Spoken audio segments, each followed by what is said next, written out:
ना तो दूर से देखा तो देखते ही रह गए। वो लड़की और लड़की क्या थी, जा फूलन की रे फूलबारी है, वो शोभा तेरे सुकुमारी है जो।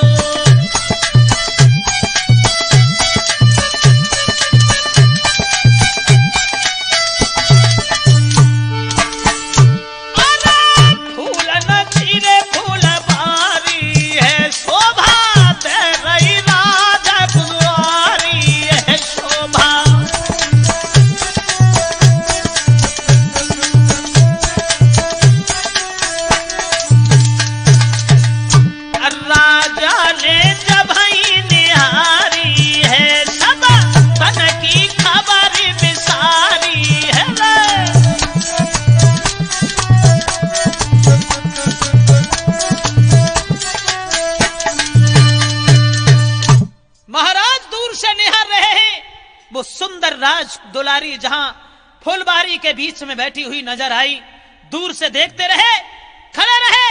बाद में ध्यान में आया, कहीं ऐसा तो नहीं है इसी से मेरा विवाह हो, कहीं ऐसा तो नहीं है यही मेरी पत्नी बने। और अगर मैंने इससे कुछ कहा, लेकिन एक बात का ध्यान और रखना, एक कवि कह रहा है, महाराज को ध्यान भी नहीं रहा उसके सौंदर्य को निहार करके कि हम खड़े कहाँ हैं। जिस समय देखती हैं गंगा जी समझ गईं कि झाड़ियों में छुपी ही बैठी थीं, और उन्होंने इशारा करने के बाद जहाँ महाराज बिल्कुल भूले से खड़े हुए थे, उन्हें अपने करीब बुलाया और कहा इधर आ जाइए। मैंने क्या कहा, आप उधर क्यों खड़े हैं, इधर आओ, मेरी बात सुन लीजिए। कि वो समझी गई अपने मन में, झटली ने पास बुलाई है,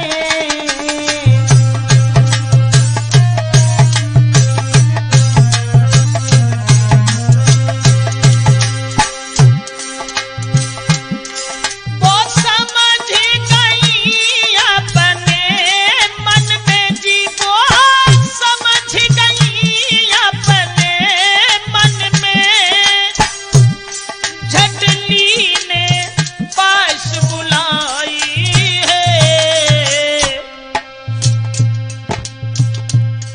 क्या चिंता मन में लगी भई, मुझसे सत्य कहो समझाई है।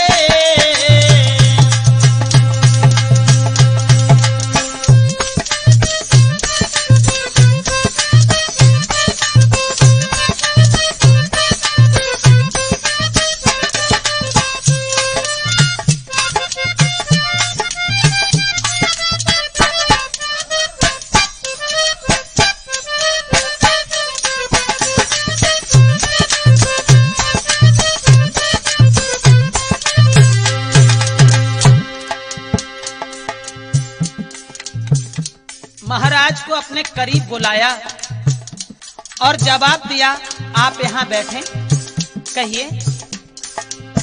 घोड़ा से उतर के नीचे आओ ना, आप यहाँ बैठे, आप बताइए आप कैसे भूले से खड़े के खड़े रह गए, कुछ तो बोलो। बोले महाराज भुलाने से जी, बोले महाराज भुलाने से, क्या कहूँ आज अपने मन की, अब शादी मेरे संग करो, हाँ शादी मेरे संग करो, शोभा कीजिए उसी आंगन की।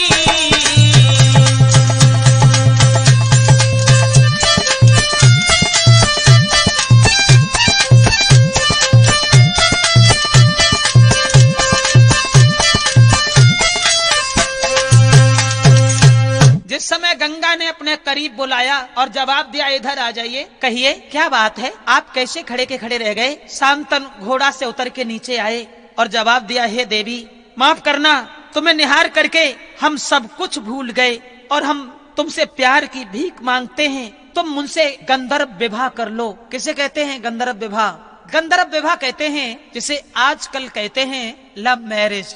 जवाब दिया, तुम मुझसे गंधर्व विवाह कर लो और मैं तुम्हारे बिना जी नहीं पाऊंगा, मैं तुमसे शादी करना चाहता हूँ, माफ कीजिए।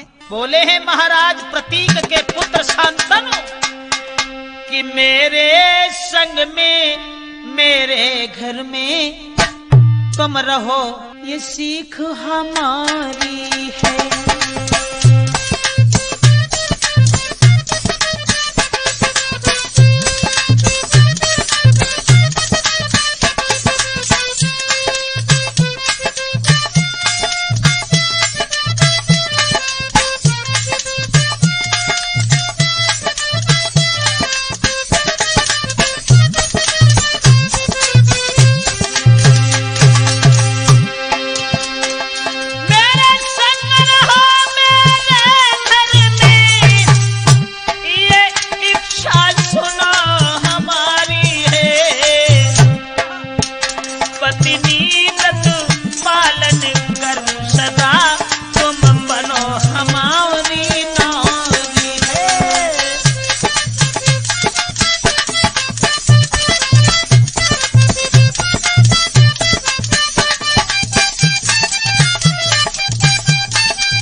जवाब दिया, तुम हमारी पत्नी बनो और तुम मुझसे शादी कर लो, क्योंकि हम तुम्हारे बिना जी नहीं सकते। तुम्हारे जैसी सुंदर स्त्री आज तक मैंने अपनी आंखों से नहीं देखी। मैं तुमसे केवल इतना ही कहना चाहता हूँ और मुझे कुछ भी नहीं चाहिए।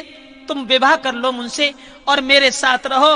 और बोले कि तुम रहो हमारे साथ, संग में रहूं तेरे। बोले तुम रहो हमारे साथ, संग में रहूं तेरे, और न कोई आवे मन में कभी मेरे।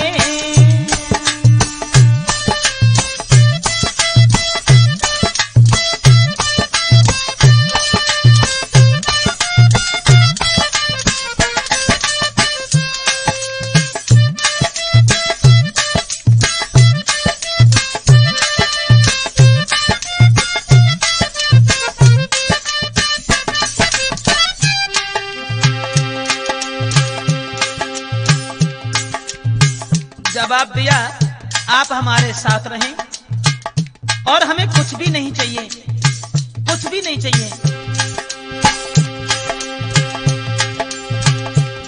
तुम बनो हमारी नारी तो इतनी भिक्षागारी।